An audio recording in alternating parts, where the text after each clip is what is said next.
Well, that's, I mean, she's even impressive when she makes an error. You know, she is up there so high, sees that line is available. Just, again, that hand turn on the ball. When you're hitting line, you really got to be careful about that. And so she just, if you turn just a fraction too much, you're going to send that ball out of bounds, and that's what Danielson did. And she's given an error back from number 18, yellow, Juliana Paz. Sends a service error back, and now it's Liz Kaihue, the junior from Oahu. The first libero that Dave Shoji ever brought in on scholarship. Usually he said he has such a pick of liberos he doesn't scholarship. And Kaihue was good enough that he wanted her and offered her the scholarship, a kill from Michigan. Yeah, he liked her awfully a lot, and offered her that scholarship. But this whole play is Lexi Zimmerman in a nutshell. Look at her, the way she has to finish that set. She is, most people wouldn't even try to set that with their hands. They would bump set it, but Zimmerman just doesn't give up on anything. Hawaii at the joust at the net. Mafua is having a good offensive night at the net, defensive night working on that net. That's not usually her strength. No, Hawaii did a great job. I think that was part Amber Kaufman as well. 6 feet, it's got some good size in there, but definitely schooled the younger Carly Bruck, who's only a sophomore, about how to win the joust. Pretty set from Zimmerman results in a kill from Carly Bruck.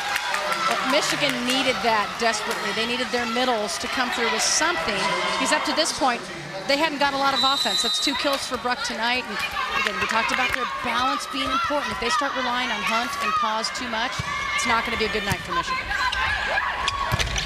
Back to Kaufman. Amber Kaufman working through that ab strain to get her 5th kill of the night. That's just a huge boost for Hawaii to have her back in the lineup. You're talking about a player who's 2-time first team all WAC, 3rd in the country this year in hitting percentage. She hits at a very, very high efficiency. So having her back in the lineup is really key for their run to this regional championship. Passing error from Juliana Paz, and Michigan, and Hawaii is pulling out a little bit of a lead late in the set. They lead by 3. Every time Michigan gets it close, it looks like maybe they're going to catch them. Hawaii just makes a couple of things happen, usually with their serve. Most of these runs have involved a shanked pass on Michigan's side. Well, let's take a look at the serves. Hawaii leading the serving contest between these two teams, leading in set 2. Stay with us as set 2 continues. Will Michigan be able to turn it around?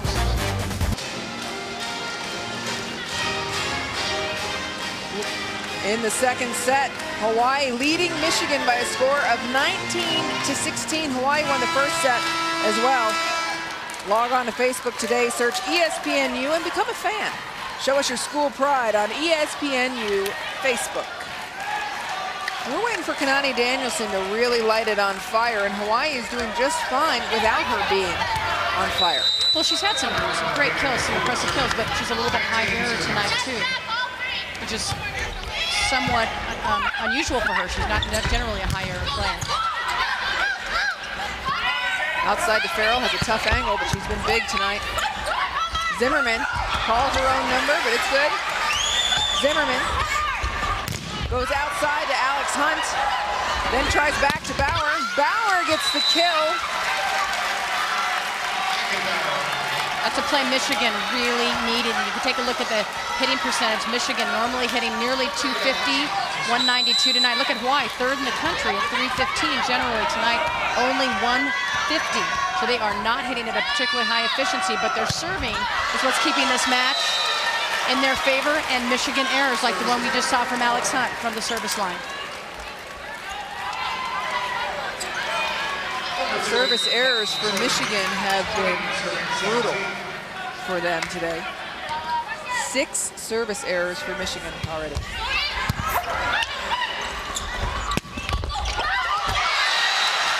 Michigan again having a hard time as they face Hawaii's block.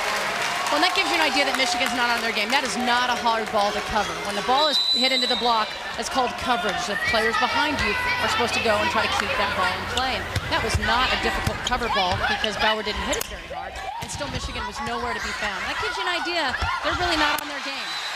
Now, and that ball just pushed over. Again, it's not power that's doing it for Hawaii. It's smart play. And Hawaii with a 22-17 lead in set 2. Tomorrow afternoon, ESPNU delivers women's college basketball action from the Maggie Dixon Classic. First at 1 Eastern, the 6th-ranked Baylor Bears take on the Boston College Eagles. Then at 3 Eastern, 2 of the nation's top coaches meet as C. Vivian Stringer's Rutgers Scarlet Knights face Pat Summitt's #3 Tennessee Volunteers. Women's college basketball, the Maggie Dixon Classic on ESPNU tomorrow. For more information, log on to ESPN.com. Well, here's another great coach, certainly in Dave Shoji. This man has seen it all in his 35 seasons. Yes, let's get a chance to look at his 1,000th win, which happened October 17th. You can see he was king for the day. His team was so excited and happy for him. And you know, it couldn't happen to a nicer guy. Like I said, he's been there 35 years. And those 35 years, 30 times he's had 20 or more wins. So it tells you just the success he's had continuously year after year. And trails only Andy Banikowski, who's been coaching at UCLA 43 years, if you can imagine that. Dave Shoji with his 35 years, and Russ Rose sneaking up, $9.99. $9.99, one more, and Mike Hebert of Minnesota. So Hebert and Russ Rose are going to be in the national semifinals. Maybe Dave Shoji will be joining them. That's pretty incredible to have 3 veteran coaches with that many wins in the national semifinals. Of course, Hawaii still has to beat Michigan in order to get there. Right now, they're on a 1-set-to-none lead. And Lexi Zimmerman still made another incredible set. Outside to Bowers. Off Hawaii's block. Michigan wins that point in a messy play at the net. Well, and Michigan got away with one there. You can see right when they were done, Megan Bauer, the right side, I think hit the net pretty hard with her arm, but did not get called, so she will take it. But if you look when she goes up, she completely hits the net. Not sure how the down ref missed that one, but Michigan needs a break right now. Probably got a little checker on her forearm if you look really closely from the net. Rubio Chinero goes hard off hands, gets the touch and the point for Hawaii. She hits the ball so hard it goes off the blocker's hands. You know, very, very hard as well. Very difficult control when it turns on Paz's hand. That ball's going hard the other direction. Yeah, into infinity, very difficult to retrieve. And the tough serving continues. The block for Hawaii is really starting to pick up. And a hitting error for Michigan puts Hawaii at set point for set number 2. Hawaii's faithful fans, they're #1 in the nation in attendance. A lot of those fans made the trip here to see the Rainbow Wahine. And Michigan staves off set point. Little offense from the middle. Again, that's going to be very important for Michigan, but maybe a little bit too little, a little bit too late. This is an awfully big deficit for them to try to come back from here in the second set. Back to Farrell, the one-on-one opportunity. She likes it, and Hawaii takes the second set. As these teams go into intermission, Hawaii has a 2-set-to-none lead.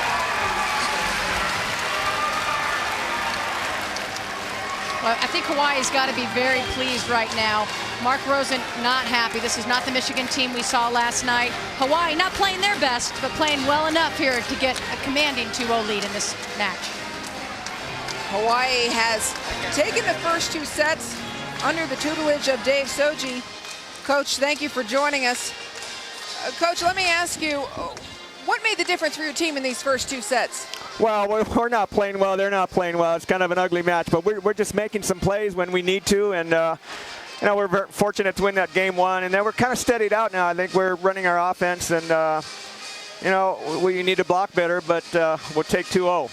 Tell me what having Amber Kaufman back in the lineup means to your team. Well, it's just offense. I mean, she's just been so offensive for us, and gives us something behind the setter and opens up the floor, and so if we don't have that, they're going to stack the block on our left side. So not 100%, but she's going behind, and she's doing a nice job, and she's getting some kills too. Thank you very much, Coach. Thank you. Hawaii leading this regional right now by a set of 2-0. Now let's go back to Loa Galindo. Do it for the pride. Let's get it, let's get it, let's rise. Do it for the glory. Do it for the pride. Let's get it, let's get it.